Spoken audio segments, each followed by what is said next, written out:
ಭಾಳ ಕೆಟ್ಟ ದಿನ ಅಂತ ಹೇಳ್ಬೋದು. ಯಾಕೆ ಅಂತಂದರೆ ನಮ್ಮ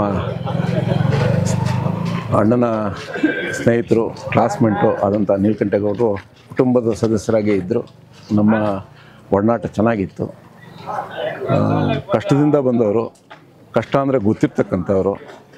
ಅಂಥವರೊಬ್ಬರು ಇವತ್ತು ತೀರ್ಕೊಂಡಿರೋದು ಅನೇಕ ಬಡ ಜನತೆಗೆ ಒಂದಷ್ಟು ಕಷ್ಟ ಆಗುತ್ತೆ. ಅದೇ ರೀತಿಯಲ್ಲಿ ತಾಲೂಕಿನ ಜನತೆಗೆ ಮತ್ತು ಕಾಂಗ್ರೆಸ್ ಪಕ್ಷಕ್ಕೆ ಒಂದು ನೋವಾಗಿರುತ್ತೆ, ತೊಂದರೆ ಆಗಿರುತ್ತೆ. ಆ ಮನೆ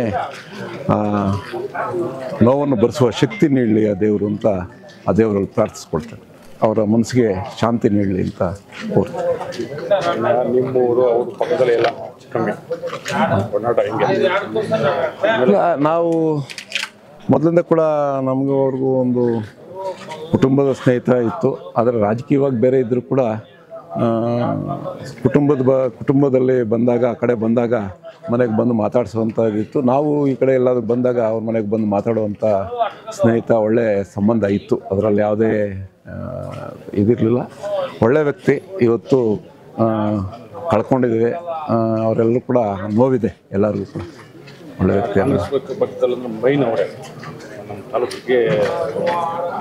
ಅವ್ರ ಪಕ್ಷದಲ್ಲಿ ಮೊದಲಿಂದ ಕೂಡ ಶಿಸ್ತಿನ ಸಿಪಾಯಿ ಕೆಲಸ ಮಾಡಿದ್ದಾರೆ. ಚಿಕ್ಕ ವಯಸ್ಸಿಂದ ಕೂಡ ಒಂದು ಕಷ್ಟದಲ್ಲಿ ಬೆಳೆದು ಬಂದು ಇವತ್ತು ಎಲ್ಲ ರೀತಿಯಲ್ಲೂ ಕೂಡ ಪಾಪ ಪಕ್ಷಕ್ಕೆ ಮತ್ತು ಅವ್ರು ನಂಬಿದವ್ರಿಗೆಲ್ಲ ಕೂಡ ಸಹಾಯ ನೀಡಿದಂಥ ವ್ಯಕ್ತಿ.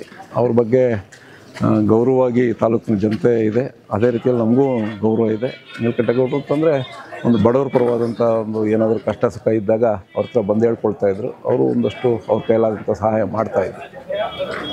ರಾಜ್ಯದಲ್ಲಿ ಒತ್ತಡ ಜಾಸ್ತಿ ಇರುತ್ತೆ.